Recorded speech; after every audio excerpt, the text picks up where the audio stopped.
हमारे मखदूम ज़ादे अल्लाह इनकी हिम्मत और इनकी कोशिशों को और तरक्की बख्शे।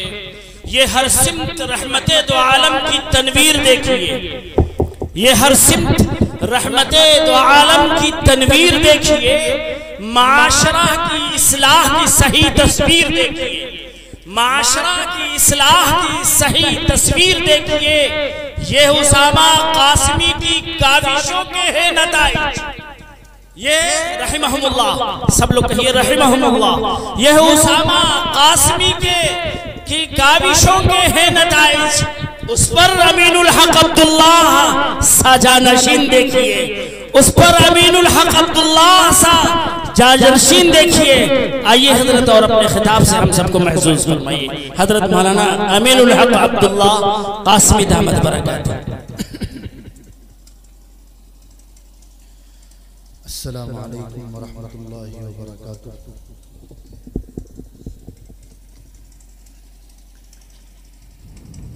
अल्हम्दुलिल्लाहि नहमदुहु व नस्तईनुहु व नस्तगफिरुहु व नु'मिनु बिही व नतवक्कलु अलैहि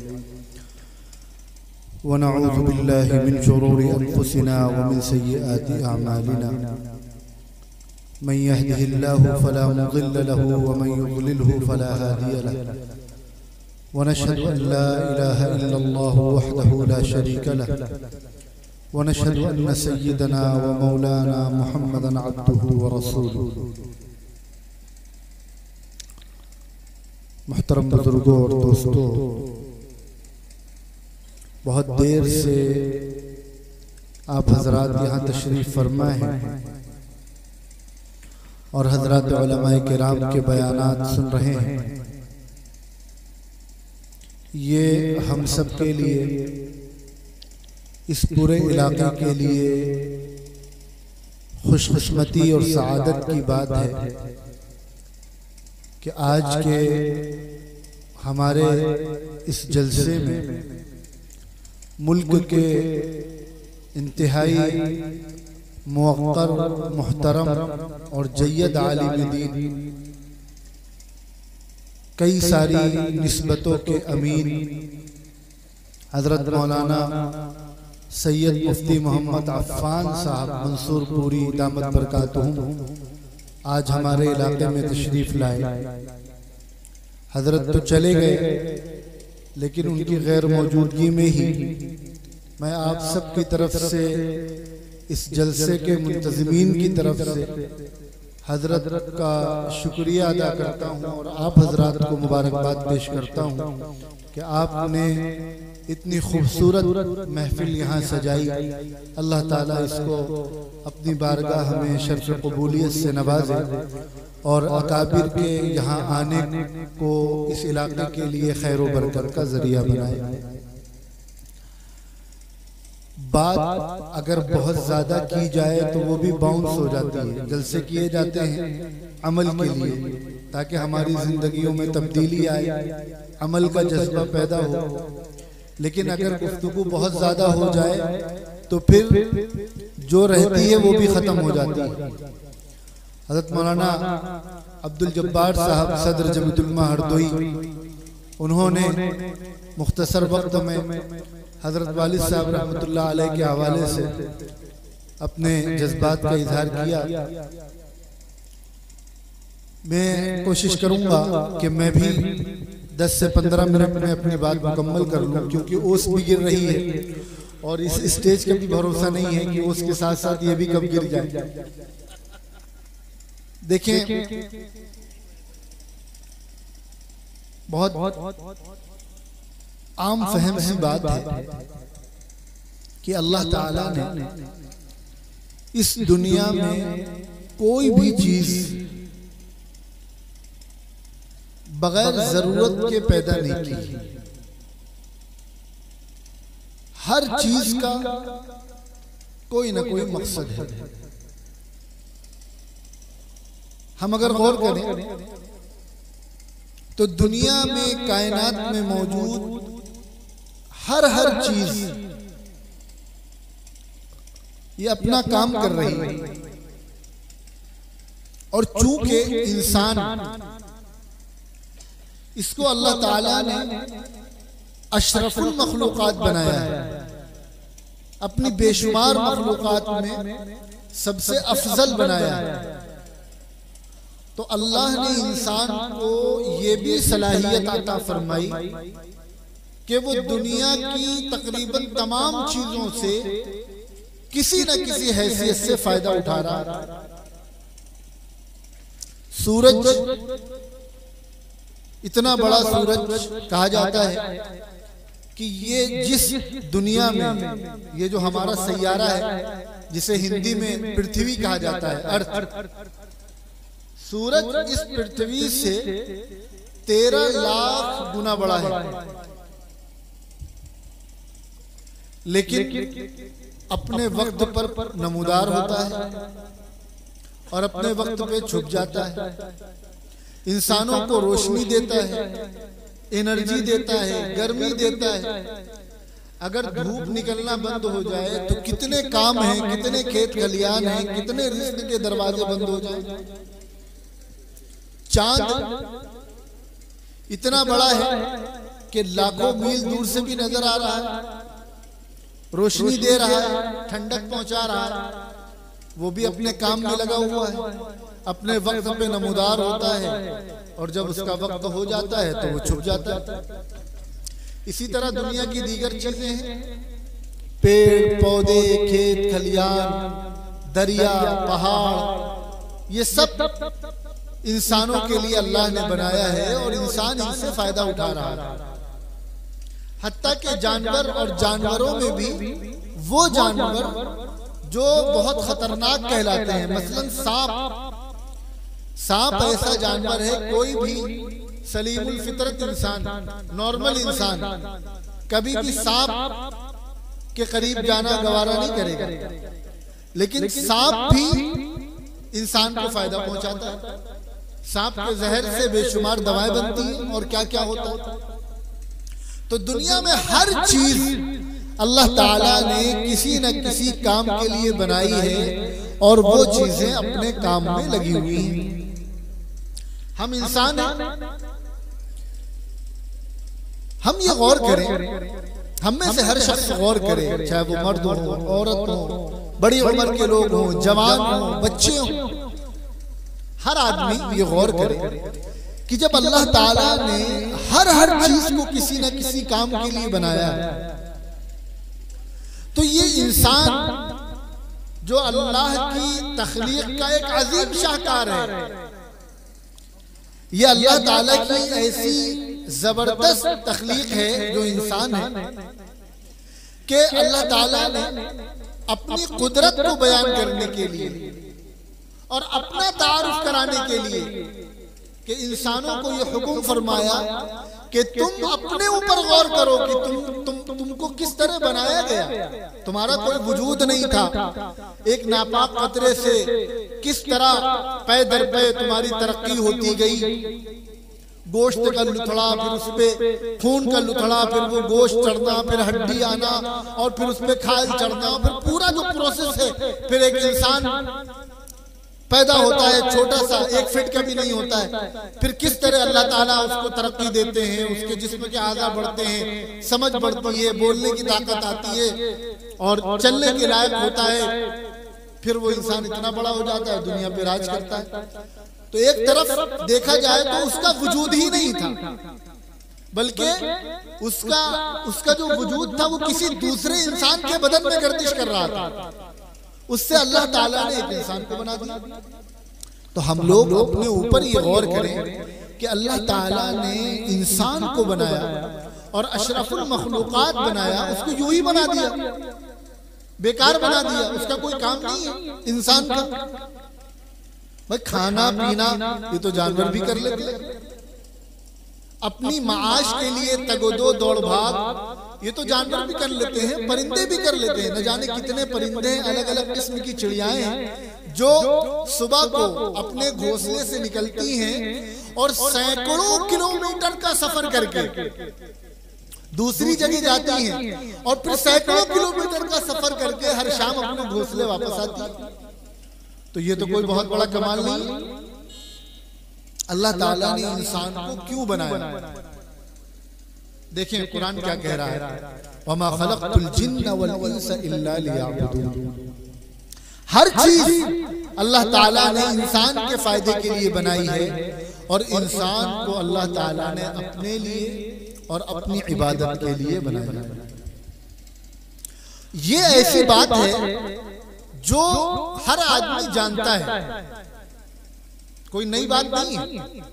यहाँ जितने लोग मौजूद हैं ये बात उनको मालूम है कि अल्लाह ताला ने हमें अपने लिए बनाया है। जब हमें ये बात मालूम है तो हमारी जिंदगी में उसका असर क्यों नजर नहीं आ रहा? ये जितने भी दीन के काम चल रहे हैं, वो जलसों की शक्ल में हो, मदरसों की शक्ल में हो, मकातिब की शक्ल में हो, जुमा के बयानात की शक्ल में हो, ये जितनी भी शक्लें दावत और तबलीग की शक्ल में हो, किताबें लिखी जा रही हैं, ये सब कुछ क्यों हो रहा है? इन सब का मकसद क्या है? सबका मकसद एक है कि अल्लाह ताला ने हमें जिस काम के लिए बनाया है, हम जानते हैं हमारी जिंदगी में, हमारे अमल में वो चीज आ जाए।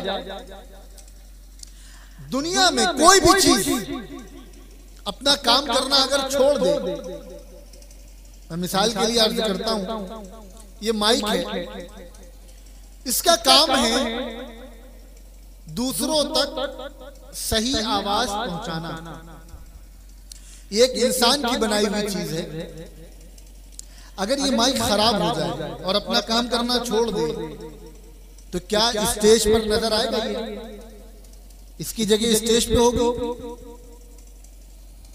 ये जिस कुर्सी पर हम आप बैठे हैं, अगर ये कुर्सी अपना काम बंद कर दे, टूट जाए या और कोई इसका पाया टूट जाए, इंसान बैठ न सके इसके ऊपर, तो ये कुर्सी यहां नजर आएगी। ये लाइट लगी हुई है, अच्छा खासा इसका किराया होगा। ये लाइट अगर रोशनी देना बंद कर दे, इसका काम है रोशनी देना, ये अपना काम बंद कर दे तो इसकी जगह कहां होगी? यहां जगह होगी पंडाल में, इसकी नहीं होगी। ये तो मामूली चीजें हैं जो इंसान के हाथ की बनाई हुई है। घर में इंसान फ्रिज लेकर आता है, 20,000 की, 25,000 की, 30,000 की, शहरों में तो जिनको अल्लाह ने नवाजा 50,000 की, 60,000 की। अब अगर वो फ्रिज का जो काम है, खाने को सही सलामत रखना, गर्म चीज को ठंडा करना, अगर फ्रिज ये काम अपना बंद कर दे तो इतनी महंगी फ्रिज आदमी खरीद कर लाता है, क्या घर पे रखेगा उसको? नहीं रखेगा। कोई समझदार आदमी ये नहीं कहेगा कि इतनी महंगी फ्रिज खरीद कर लाए तो घर ही पे रहे। भाई जब वो अपना काम नहीं कर रही है तो घर में उसकी गुंजाइश नहीं है, उसकी जगह नहीं है। हजरत मौलाना अबुल हसन अली नदवी रहमतुल्लाह अलैह उन्होंने कहीं लिखा है कि ये सब चीजें तो छोड़िए, एक सुई जिससे आदमी कपड़े सिलता है, एक सुई भी अगर अपना काम करना बंद कर दे तो फिर घर में या टेलर के पास उसकी जगह नहीं होती, उसे डस्टबिन में डाल दिया जाता है। जब मामूली चीजों का ये हाल है कि जिस काम के लिए उन्हें बनाया गया है वो अपना काम करना बंद कर दे तो फिर उनकी जगह नहीं होती, फिर उनको रिपेयरिंग के लिए भेज दिया जाता है, और अगर वो इस लायक भी ना हो कि रिपेयर हो सके तो फिर उन्हें खत्म कर दिया जाता है। तो अल्लाह ताला की ऐसी अजीम मखलूक इंसान, जो अल्लाह का अजीम शाहकार हो कुदरत का, जो अशरफुल मखलूकात हो, जिसको अल्लाह ने अपनी तमाम मखलूकात में इतना बड़ा बनाया हो, जिसे मस्जूद मलाइका बनाया हो, फरिश्तों से सजदा करवाया हो, जिसको वो अपना काम करना बंद कर देगा तो क्या उसको ऐसे ही छोड़ दिया जाएगा? बिल्कुल नहीं। हर चीज के बारे में ये जो फितरत का, कुदरत का निजाम है कि जब तक वो चीज अपना काम करेगी तब तक उसकी हैसियत और अहमियत बाकी रहेगी। वही कानून इंसानों पर और मुसलमानों पर लागू होता है कि हमें जिस काम के लिए भेजा गया है, अगर हम अपना काम करना बंद कर देंगे तो फिर इस जमीन में और जमीन में रहने वालों के दरमियान हमारी हैसियत और हमारी अहमियत भी खत्म हो जाएगी। बहुत साफ सुथरा और क्लियर कट अल्लाह का कानून है।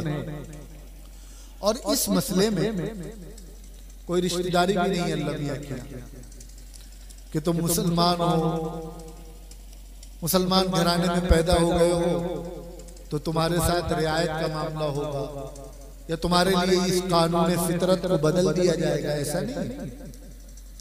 जो लोग ईमान नहीं लाए, अल्लाह ताला सबको ईमान की दौलत से मालामाल फरमाए। दुनिया में आप देखें, जो लोग ईमान नहीं लाए और उन्होंने दुनिया में काम किए लोगों को फायदा पहुंचाने के, तो चूंकि वो ईमान नहीं लाए तो उनको आखिरत में तो कुछ मिलना नहीं है, तो अल्लाह ताला ने उन्हें दुनिया में नवाजा। कोई भी इंसान ऐसा नहीं है जो दुनिया में मेहनत करे और उसकी मेहनत का फल न मिले। आप देख लें, जितने भी नई नई टेक्नोलॉजी आज हम इस्तेमाल करते हैं उससे फायदा उठाते हैं। आज के दौर की जदीद जो टेक्नोलॉजीज हैं उनमें अक्सरियत आपको गैर मुस्लिमों का नाम मिलेगा। उन्होंने मेहनत की तो अल्लाह ने उनको इसका फल दिया। आज ही मैं सफर से आ रहा था तो रास्ते में ये ख्याल आया कि जिस आदमी ने ये गाड़ी ईजाद की होगी, पहली मर्तबा जिसके जहन में ये ख्याल आया होगा, सबसे पहली मर्तबा जिस इंसान के जहन में, उसने मेहनत की। आदमी गौर करे, मोटरसाइकिल है, आदमी उसमें चला जा रहा है, एक गोल पहिया है जो घूम रहा है और इंसान आगे बढ़ रहा है, तेज रफ्तार के साथ चल रहा है। मिनटों का फासला सेकंडों में और घंटों का फासला मिनटों में तय कर रहा है। कार है, गाड़ी, उसमें 4 पहिए लगे हैं, वो घूम रहे हैं और गाड़ी आगे बढ़ रही है और उसको मोड़ने के लिए स्टीयरिंग दे दी। तो ये जो कॉन्सेप्ट है ये किसी इंसान के दिल में आया होगा, जहन में आया होगा, उसने मेहनत की, उसको उसकी मेहनत का फल मिला कि नहीं मिला। आज सारी दुनिया में उसकी ईजाद से, उसकी मेहनत से लोग फायदा उठा रहे हैं कि नहीं उठा रहे। जहाज है, आप देखिए, ये जो जमीन है इसके अंदर अल्लाह ने कशिश रखी है, ये चीजों को अपनी तरफ खींचती है, लेकिन अल्लाह ने इंसानों को दिमाग दिया है। जिस इंसान के जहन में पहली मर्तबा ये ख्याल आया होगा कि कोई ऐसी चीज बनाई जाए जो हवा में उड़े और इंसानों को लेकर उड़े, सामान लेकर उड़े। आज हम देख रहे हैं ना, ये टेक्नोलॉजी आम हो गई, कंपनियां बना रही हैं, आज आसान हो गया। लेकिन पहली मर्तबा जब इंसान के जहन में ये ख्याल आया होगा, उस वक्त तो आसान नहीं था, बल्कि उस वक्त जब उसने तज़किरा किया होगा अपने साथियों से, घर वालों से, तो लोगों ने उसे पागल समझा होगा। लेकिन उसने मेहनत की, आज सारी दुनिया फायदा उठा रही है। मोबाइल फोन है, आज से 300 साल पहले, 400 साल पहले अगर किसी को ये बताया जाता कि एक ऐसी चीज है कि न कोई तार है और न कुछ है, कोई अमेरिका में बैठा है और हिंदुस्तान में बैठकर आराम से बात कर रहा है, तो आदमी कह के सटिया गए। उस जमाने में तसव्वुर नहीं था, लेकिन इंसानों के जहन में ख्याल आया, उन्होंने मेहनत की, अल्लाह ने उनकी मेहनत का फल दिया। तो ये अल्लाह ताला का कानून है, जो मेहनत करेगा उसको उसका फल मिलेगा।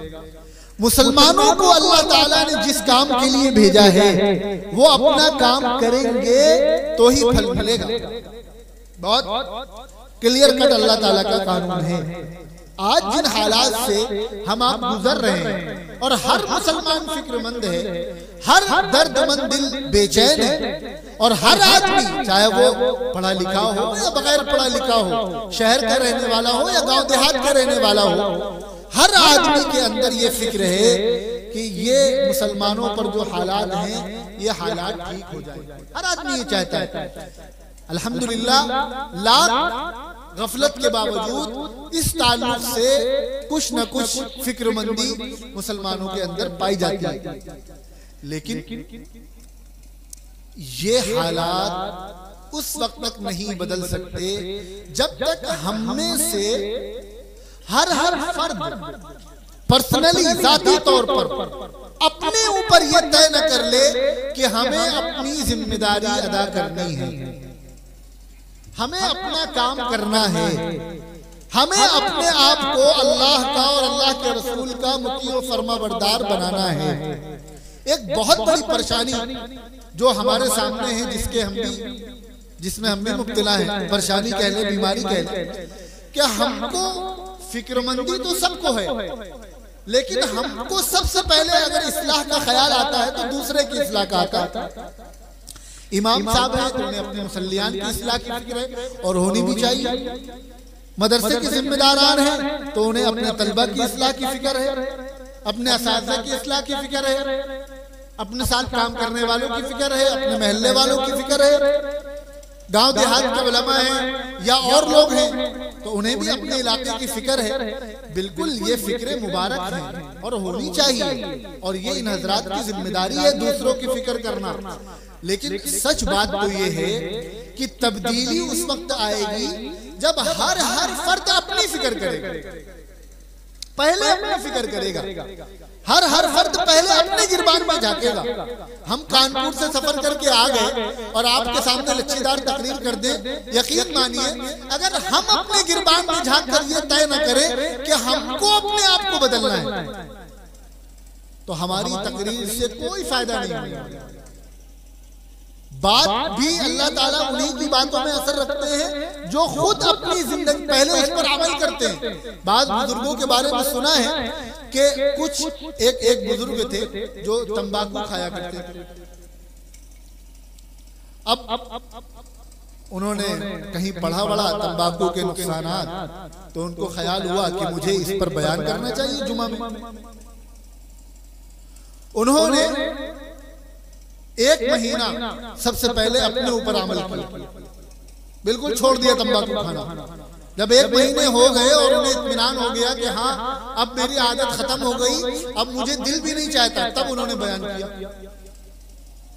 तो ये चीज होनी चाहिए कि हर फर्द अपनी फिक्र कर ले कि हम बदल जाएं, हमारे अंदर नमाजों की पाबंदी आ जाए, हमारे अंदर कुरान से ताल्लुक आ जाए, हमारे अंदर ये फिक्र पैदा हो जाए कि लोगों में जोड़ पैदा हो, हमारे अंदर ये फिक्र पैदा हो जाए कि हम दूसरे के लिए फायदेमंद बने, हमारी जात से किसी को तकलीफ न पहुंचे, हमारी जुबान से किसी को तकलीफ न पहुंचे, हमारे किरदार से किसी को तकलीफ न पहुंचे, हम किसी को धोखा न दें, हम झूठ न बोले।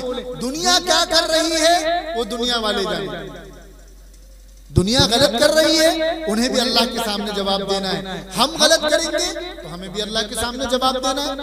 गलत चीज सिर्फ इस वजह से सही नहीं हो सकती कि दूसरा कर रहा है।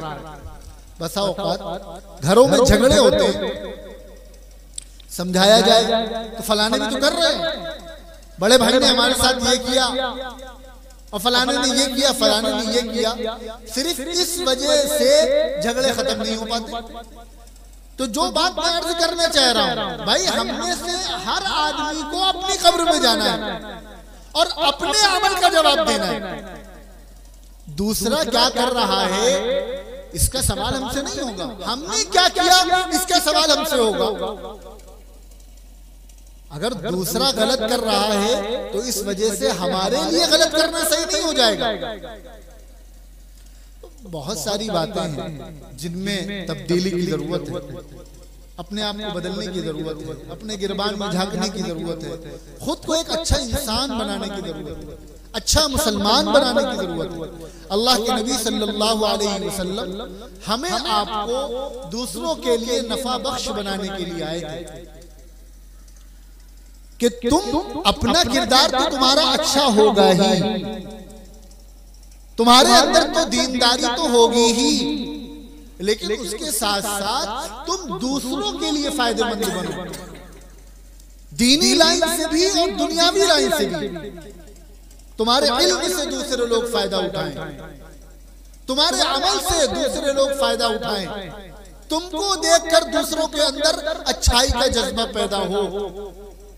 तुम अगर किसी इलाके में रह रहे हो तो तुम्हारे रहते हुए कोई भूखा नहीं सो सकता, तुम्हारे रहते हुए किसी लड़की का बाप अपनी बेटी को ब्याहते हुए कर्जदार नहीं हो सकता। तुम्हारे रहते हुए मुआशरे में किसी लड़की पर जहेज के नाम पर ज्यादती नहीं की जाएगी। तुम्हारे रहते हुए आपस में लड़ाई झगड़ा नहीं होगा, तुम तो लड़ाई झगड़ों को खत्म करने वाले। तुम्हारे रहते हुए घर तो जन्नत का नमूना बनेंगे।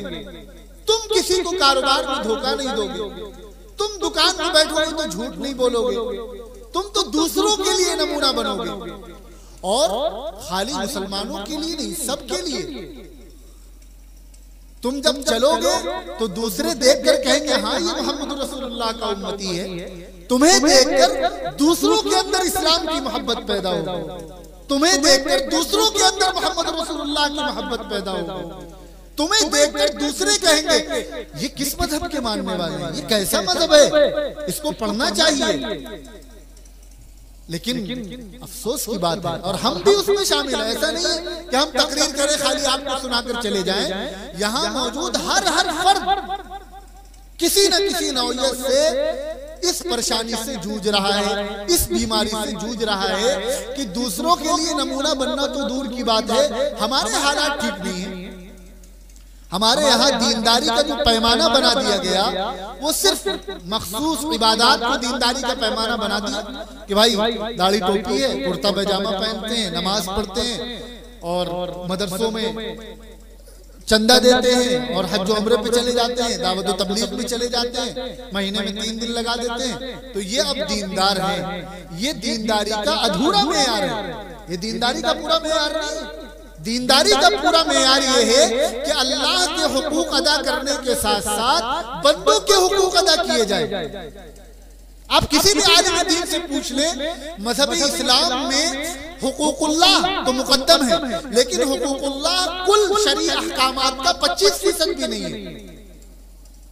जितने शरई अहकामात हैं उनमें से अक्सरियत उन अहकामात की है जिनका ताल्लुक मखलूक से, लेकिन हुकूकुल्लाह मुकद्दम है। पहला नंबर तो अल्लाह के हुकूक का है, दूसरा नंबर बंदों के हुकूक का है। लेकिन बंदों के हक अदा किए बगैर कोई भी इंसान चाहे वो पूरी जिंदगी सजदे में पड़ा रहे, अल्लाह का महबूब बंदा नहीं बन सकता, अल्लाह का पसंदीदा बंदा नहीं बन सकता। मोहम्मद रसूलुल्लाह सल्लल्लाहु अलैहि वसल्लम हमें जैसा इंसान और जैसा मुसलमान बनाने आए थे, सिर्फ नमाज रोजे से, हुकूकुल इबाद से गफलत और बेतवज्जुही इख्तियार करके कोई भी वैसा इंसान और वैसा मुसलमान नहीं बन सकता।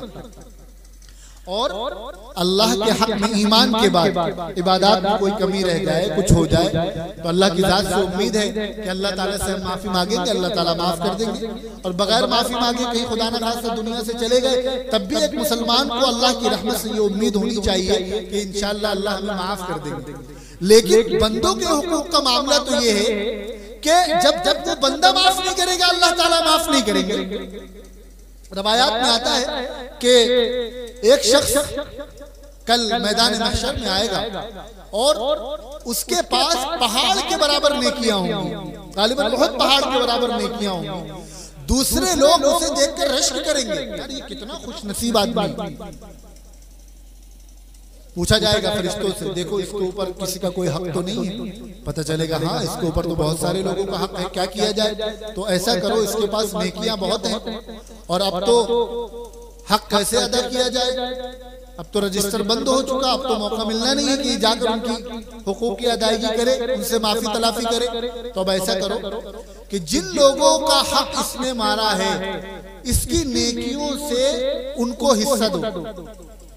अब एक आदमी आएगा, किसी को उसने कभी गाली दे दी होगी, किसी को बुरा भला कह दिया होगा, किसी के लिए लगाई बुझाई कर दी होगी, किसी को किसी से बदगुमान कर दिया होगा, किसी के लिए दिल में बुरा ख्याल आया होगा, किसी की गीबत की होगी, किसी की बेटी को ताना दिया होगा जहेज के नाम पर और बारातियों के इस्तिकबाल के नाम पर, किसी बाप का दिल दुखाया होगा, घर में किसी सास ने अपने वक्ती फायदे के लिए बहू के हवाले से बेटे को बदगुमान किया होगा, या बहू ने अपने वक्ती फायदे के लिए सास के हवाले से अपने शौहर को बदगुमान किया होगा, या भाई ने जायदाद में हमें ज्यादा हिस्सा मिल जाए तो अपने भाई के खिलाफ झूठ बोला होगा या किसी की झूठी गवाही दी होगी। इस तरह के बेशुमार मामलात आएंगे। एक आदमी आया, उसको इसकी नेकी से हिस्सा दिया गया,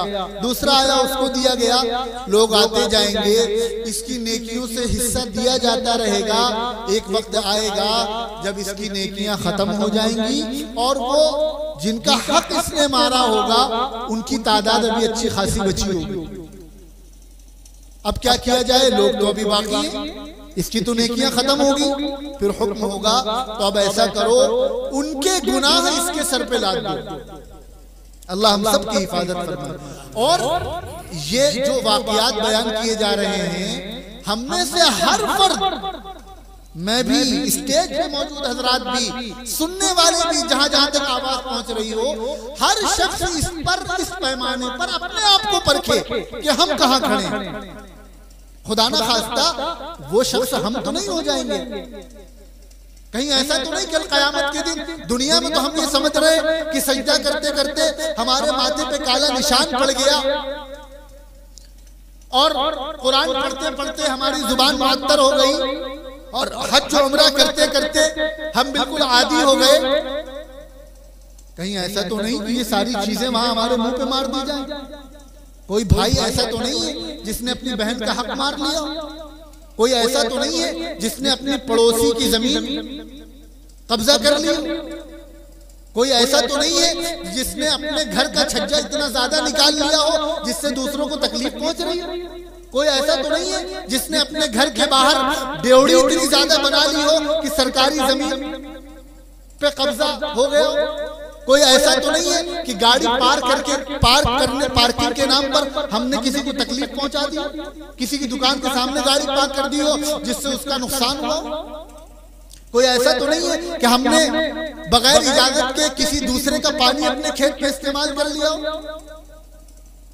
ये वो बारीक बारीक चीजें हैं जिनकी तरफ हमारी तवज्जो नहीं जाती। तो हमें से हर शख्स अपना जायजा। अल्लाह ताला ने हमें अपनी बंदगी के लिए और दूसरों के लिए नफा बख्श बनने के लिए भेजा है। दूसरों को फायदा उखरिजत लिन्नास। एक तरफ अल्लाह अपनी बंदगी हुकूकुल्लाह अपनी इबादत और दूसरी तरफ उखरिजत लिन्नास हुकूकुल इबाद के बंदों को फायदा पहुंचाने के लिए अल्लाह ताला ने भेजा है। इन दोनों पैमानों पर कि अल्लाह के हुकूक में, बंदगी में, इबादत में हम कहां खड़े हैं और लोगों को फायदा पहुंचाने में, बंदों के हुकूक में हम कहां खड़े हैं। हम में से हर शख्स अपना जायजा ले, अपने दिल को टटोले। और हम दुनिया वालों के सामने तो बहाना बना सकते हैं कि हमने ऐसा यूं किया, इसलिए किया।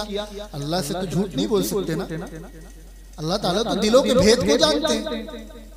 तो हम गौर करें कि कहीं हमने छोटी छोटी चीजों का बहाना बनाकर अपने आप से झूठ तो नहीं बोल दिया कि हमारे लिए जायज हो गया। बसा औकात क्या होता है, दो लोगों में झगड़ा होता है, दो इंसानों में या दो घरानों में या दो इदारों में या दो तंजीमों में झगड़ा हो गया। अब बहुत सारे काम ऐसे कर जाते हैं, अगर बैठकर गौर किया जाए तो वो बिल्कुल गलत है, लेकिन जिस वक्त कर रहे होते हैं तो हमें लगता है कि हमारे लिए इसकी गुंजाइश है। मिसाल के तौर पर हम किसी से बदगुमान हैं, अब उसके बारे में हमें कोई बात पता चली, मिसाल के तौर पर कोई आदमी जिससे हमारा झगड़ा चल रहा है, उसके बारे में हमें पता चला कि उसने कारोबार में फलाने का पैसा मार लिया। अब चूंकि हम उससे बदगुमान थे और हमारा उससे झगड़ा चल रहा था, हमने इस बात की तहकीक नहीं की और लोगों से कहना शुरू कर दिया। और बात कैसे, बदगुमानी कैसे फैलती है?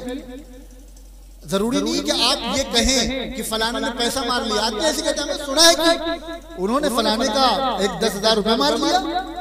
अच्छा जरा पता करो। फिर वो दूसरे से पूछेंगे, अरे सुना है कि फलाने ने। इस तरह बात फैलती है और बगैर तहकीक के सिर्फ इस बुनियाद पर कि हम उससे बदगुमान थे, हमने पूरे माशरे में उसे बदनाम कर दिया।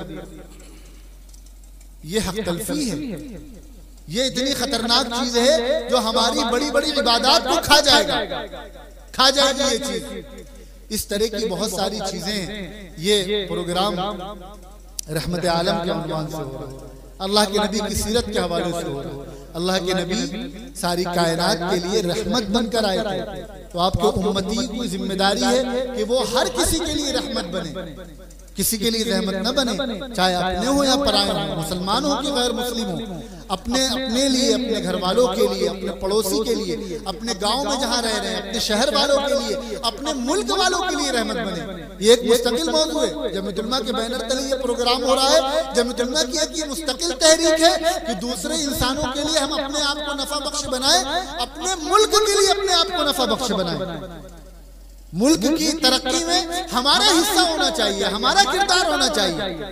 लेकिन ये एक अलमिया है हमारा कि जो चीज हमारा मजहबी फरीज़ा थी और मजहबी तौर पर हमारे ऊपर आयत की गई थी, हमको सिर्फ अपनी फिक्र होती है कि मुसलमानों के हुकूक, मुसलमानों के हुकूक, मुसलमानों पर जुल्म। हमने दूसरों की फिक्र करना ही छोड़ दिया। यानी हम में से हर आदमी अपना, और ये वो चीज है जो सिर्फ तंजीमों की करने का काम नहीं है। मैं जो बात आपको समझाना चाह रहा हूँ, ये वो तमाम चीजें हर फर्द के करने और सोचने की है। हम में से हर शख्स सोचे कि हमारी उम्र 20 साल से लेकर 50 साल और 80 साल हो गई, हमने अपनी पूरी जिंदगी में अपने घर वालों के अलावा दूसरे को फायदा पहुंचाने के ताल्लुक से कितना सोचा है और कितना काम किया है। हम जिस गांव में रह रहे हैं, इस गांव को फायदा पहुंचाने के लिए हमने अपनी पूरी जिंदगी में क्या किया। हम जिस शहर में रह रहे हैं, उस शहर को फायदा पहुंचाने के लिए, शहर वालों को फायदा पहुंचाने के लिए हमने अपनी पूरी जिंदगी में क्या किया। हज़रत वालिद साहब रहमतुल्लाह अलैह की यादगार में प्रोग्राम हो रहा है। उन्होंने जो तहरीकें चलाई शहर कानपुर में, एक तहरीक उन्होंने चलाई पानी बचाओ तहरीक। ये आलमी सर्वे है कि दुनिया से पीने का पानी कम हो रहा है और पानी इंसान की बुनियादी जरूरत है। और पानी के ताल्लुक से जैसे हिदायत रसूलुल्लाह सल्लल्लाहु अलैहि वसल्लम ने हमें दी है, दुनिया के किसी भी मजहब में वो चीजें नहीं मिलती। हम में से कितने लोग हैं जिन्होंने दुनिया वालों को ये बतलाने की कोशिश की हो कि पानी के बचाने के ताल्लुक से इस्लाम की क्या तालीमात है। रसूलुल्लाह सल्लल्लाहु अलैहि वसल्लम इरशाद फरमा रहे हैं कि समंदर के किनारे भी अगर बैठे हो तो तुमसे उस पानी का हिसाब लिया जाएगा। और सबसे ज्यादा पानी अगर जाय होता है तो हमारे घरों में होता है, हम करते हैं पानी जाय। और वजू जैसी इबादत में पानी जाय करते हैं। वजू करने के लिए बैठे मस्जिद में, टोटी खोल दिया, अब हाथ धोया, कुल्ली की, मुंह में पानी डाला, हाथ, इस बीच में वो पानी चालू है। हाथ धोने के बाद मसा कर रहे हैं तो पानी चालू है, पानी बह रहा है, एक एक बूंद का हिसाब होना है। ये तो वो वक्त था जब हम दुनिया वालों को ये सिखाते कि पानी से इतनी बड़ी जरूरत है और हमारे मजहब ने पानी के ताल्लुक से क्या तालीमात दी है। लेकिन या तो हमें मालूम नहीं है या हम मालूम है तो हम इसको अपनी जिम्मेदारी नहीं समझते, और अगर समझते भी हैं तो इंफरादी सतह पर इसको अपनी जिम्मेदारी नहीं समझते। तंजीमें कर दे, जमीयत उलमा कर दे, फलानी तंजीम कर दे, ये हर फर्द की जिम्मेदारी है कि वो अपनी इस्तिताअत के बकदरी काम करे। वालिद साहब रहमतुल्लाह अलैह ने तहरीक चलाई, पेड़ लगाओ। पेड़ के शजरकारी के ताल्लुक से रसूलुल्लाह सल्लल्लाहु अलैहि वसल्लम ने इरशाद फरमाया कि दरख्त लगाना सदका है। हमने दुनिया में, आज दुनिया में पॉल्यूशन का, एयर पॉल्यूशन का बहुत बड़ा माहौलियात का मसला है। और दुनिया वाले तो मुनाफिकत करते हैं, सामने कहते हैं दरख्त लगाओ और पीठ पीछे पूरा पूरा जंगल साफ कर देते हैं। यानी जिस बोर्ड में वो लिखेंगे कि दरख्त लगाओ, वो बोर्ड भी किसी लकड़ी को काट के बनाया गया हो। लेकिन रसूलुल्लाह सल्लल्लाहु अलैहि वसल्लम की जो सच्ची तालीमात है, जो आज इंसानियत की जरूरत है, जो आज हमारे शहर की, हमारे मुल्क की जरूरत है, हम में से कितने लोगों को ये ख्याल पैदा हुआ कि इस हवाले से हम कोई तहरीक चलाएं। कम से कम हम में से हर फर्द इतना तो कर सकता है कि अपने घर के बाहर एक पेड़ लगाए या अपने घर में एक पेड़ लगाए, लेकिन हम इसको अपना काम ही नहीं समझते। हज़रत वालिद साहब रहमतुल्लाह ने तहरीक चलाई पूरे शहर में नशे के खिलाफ, नशा मुक्त शहर और नशा मुक्त समाज। और बड़ी तादाद में गैर मुस्लिम इससे इंप्रेस हुए, वो इससे मुतासिर हुए। और जब उनके सामने नशे के ताल्लुक से इस्लाम की तालीमात पहुंची और रसूलुल्लाह सल्लल्लाहु अलैहि वसल्लम की तालीमात पहुंची, तो उनके लिए ये बहुत ताज्जुब की चीज थी कि हमने जिंदगी में कभी ये सुना ही नहीं। और वालिद साहब रहमतुल्लाह अलैह के जमाने में बाद में हम लोगों को जो तजर्बा हुआ, जब उस काम को हम लोगों ने आगे बढ़ाया और शहर में हर साल हम लोग 1 हफ्ता पूरे शहर में तहरीक चलाते हैं, तो जिला इंतजामिया ने हमारा पूरा साथ दिया। एडमिनिस्ट्रेशन, डीएम और कमिश्नर की तरफ से हर थाने को ये इत्तला कर दी गई कि जमीयत वाले आपके इलाके में अगर प्रोग्राम करेंगे तो आपका पूरा थाना उनके साथ मौजूद रहेगा और उनका साथ देगा। और बाद में बाद गैर मुस्लिमों ने हमसे राब्ता किया अपने बच्चों के ताल्लुक से, जो नशे के आदी हो गए और घरों को बर्बाद कर रहे हैं, कि भाई आप उनके लिए कुछ करिए। अब आप जरा बताइए, ऐसी सूरत हाल में अगर हम दूसरे के लिए नफा बख्श बनेंगे और दूसरे को हमसे ये उम्मीद होगी कि इनसे हमको फायदा पहुंच सकता है, वो कभी हमसे नफरत करेगा? लाख मीडिया झूठ बोले, दिन भर वो मीडिया इस पर प्रोग्राम करे, लेकिन वो मीडिया लोगों का जहन गंदा नहीं कर पाएगा। हमने इन चीजों को अपनी जिम्मेदारी, अपने दीन का, अपने मजहब का, अपनी शरीयत का हिस्सा ही नहीं समझा। अभी किसानों की तहरीक चल रही थी, 6 महीना किसान दिल्ली के बॉर्डर पर बैठे रहे, अपने हक के लिए लड़ते रहे। आप पूछ लिए उलमा किराम से, क्या ये मुसलमानों की जिम्मेदारी नहीं थी कि उनके हुक्म के लिए आवाज उठाते? मुसलमानों की हर मजलूम के हक की आवाज उठाना ये मुसलमानों का मजहबी फरीदा है, शरई फरीदा है। लेकिन हम में से कितने लोगों के दिल में ये ख्याल आया होगा? बल्कि हम तो ये सोचते हैं कि वो उनका मामला है, वो जाने, हमें तो बस अपने हुकूक की फिक्र है। 22 मार्च 2020 को जनता कर्फ्यू लगा। सरकारी आदाद शुमार के मुताबिक तकरीबन 10 करोड़ लोग रोड पे आ गए। बहुत सारे मुसलमानों ने मदद की, लेकिन उनकी हमदर्दी कितनी हमारे दिल में आई, उनके लिए हमने कितनी आवाज उठाई, उनके लिए हमने कितनी तगोदो की। हम जिस गांव में रह रहे हैं, यहाँ मुसलमान भी और गैर मुस्लिम भी बहुत से ऐसे होंगे जो गरीब हैं, अपनी बच्ची की शादी इस वजह से नहीं करा पा रहे कि उनके पास 100-200 लोगों की दावत करने के पैसे नहीं। हम में से कितने लोगों के दिल में ये ख्याल आता है, मैं इंफरादी सतह की बात कर रहा हूँ, कोई तंजीम कर रही है या कोई इदारा कर रहा है उसकी बात नहीं कर रहा हूँ। हर फर्द अपने ऊपर जायजा ले कि क्या पूरी जिंदगी में हमारे दिल में ये ख्याल आया कि हम अपने हिंदू भाई की जाकर मदद करें? नहीं आया। क्या ये हमारी मजहबी शरीय जिम्मेदारी नहीं है? तो मैं जो बात अर्ज करना चाह रहा हूं कि अल्लाह ताला ने दुनिया में हर चीज किसी काम के लिए बनाई है, वो चीज जब तक अपना काम करेगी तब तक उसकी हैसियत और उसकी वैल्यू रहेगी। इंसानों को और हम मुसलमानों को अल्लाह ताला ने अपनी इबादत के लिए और दूसरे इंसानों के फायदे के लिए भेजा है। ये तो तमाम इंसानों के लिए कहा कि अपनी इबादत, अल्लाह की इबादत के लिए भेजा गया है, लेकिन खास तौर पर मुसलमानों के लिए कहा है कि तुम्हें हमने दूसरे इंसानों के लिए नफा बख्श बनने के लिए भेजा है, दूसरों को फायदा पहुंचाने के लिए भेजा है। लेकिन हमारी सूरत हाल ये है कि हमारे घर वालों को हमसे फायदा नहीं हो पा रहा, हमारे भाई से फायदा नहीं हो रहा है, मियाँ बीवी को आपस में एक दूसरे से फायदा नहीं हो रहा है, वालिदैन को औलाद से फायदा नहीं हो रहा है। अगर मदरसा है तो आपस में मदरसे वालों को एक दूसरे से फायदा नहीं पहुंच रहा है, तंजीमें तो उनको आपस में एक दूसरे से फायदा नहीं पहुंच रहा है। हर शख्स के अपने मफादात है, हम हैं तो हमारे अपने मफाद है। कोई दूसरा काम कर रहा है तो हम इस वजह से उसके साथ शरीक नहीं होंगे कि उसके साथ दूसरी तंजीम का लेबल लगा हुआ, वो दूसरी तंजीम से जुड़ा हुआ है। काम हो तो हमारी तंजीम के तहत हो, काम हो तो हमारे इदारे के तहत हो। ये वो चीज है जो हमारे समाज को, हमारे माशरे को अंदर से खोखला कर चुकी है, दीमक की तरह खा चुकी है। आज जो भी हालात है अहले इस्लाम पर, मुसलमानों पर, खास तौर पर हमारे मुल्क में, उसमें गैरों का हाथ बहुत कम है। और फिर अल्लाह ताला ने उनको इतनी सलाहियत भी नहीं दी कि वो हमें, आपको मुसलमानों को कोई नुकसान पहुंचा सके। हमारी गफलत, हमने अपनी जिम्मेदारी छोड़ दी तो हमारी हैसियत खत्म हो गई। और अगर हम ये चाहते हैं कि ये हालात बदलें तो हम में से हर फर्द को जाती इंफरादी तौर पर अपने आप को बदलना पड़ेगा। हर बच्चे को ये समझना पड़ेगा कि हमें बड़े होकर एक अच्छा इंसान बनना है। दुनिया क्या कर रही है हमसे उससे मतलब नहीं, हमें खुद को अच्छा बनाना है, बात खत्म। हर जवान लड़के को ये सोचना पड़ेगा हमारे साथ कौन क्या कर रहा है हमें उससे मतलब नहीं, हमसे किसी को तकलीफ नहीं पहुंचनी चाहिए, हमारी जुबान खराब नहीं होगी, हम किसी को गाली नहीं देंगे, हम किसी को तकलीफ नहीं पहुंचाएंगे। हर बूढ़ा ये सोचे अपने खानदान में, घर में, कि खानदान वाले हमारे साथ क्या कर रहे हैं, हमको उससे मतलब नहीं है, हमें उनके हुकूक अदा करने हैं। रिश्तेदारों के जो हुकूक रसूलुल्लाह सल्लल्लाहु अलैहि वसल्लम ने बतलाए हैं, हमको वो करना है। हमें अपनी कब्र में जाना है और अपने अमाल का हिसाब देना है, दूसरे को अपनी कब्र में जाना है। जब तक हमारी औरतें ये ना सोच लें, तब तक मुआशरे में कोई बड़ी तब्दीली की तवक्को फजूल होगी। और ये जो प्रोग्राम किए जाते हैं, ये इसीलिए किए जाते हैं कि मुआशरे में कोई तब्दीली आए, अच्छा मुआशरा बने।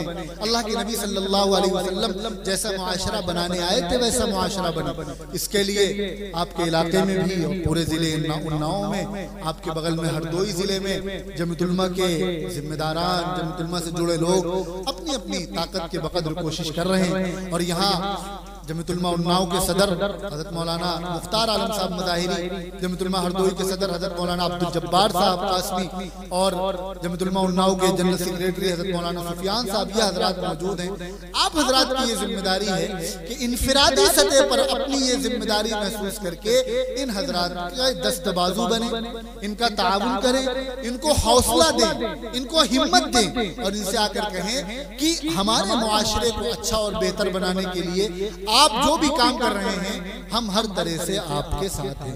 करेंगे ना इंशाअल्लाह ताला। अल्लाह ताला मुझे भी इस पर अमल करने की तौफीक अता फरमाए और आप सबको इन बातों पर अमल करने की तौफीक अता फरमाए। व आखिरु दावाना अल्हम्दुलिल्लाहि रब्बिल आलमीन। मैं काफी थका हुआ हूँ, तो मैं गुजारिश करूंगा हज़रत मौलाना अब्दुल जब्बार साहब दामत बरकातुहू से कि वो दुआ फरमाएं। दुआ पढ़ लीजिए। सुब्हानल्लाहि व बिहम्दिही, सुब्हानकल्लाहुम्मा व बिहम्दिक, नशहदु अन ला इलाहा इल्ला अंता, नस्तगफिरुका व नतूबु इलैक। सुब्हान रब्बिका रब्बिल इज्जति अम्मा यसिफून व सलामुन अलल मुरसलीन वल्हम्दुलिल्लाहि रब्बिल आलमीन। ला इलाहा के वारिस बाकी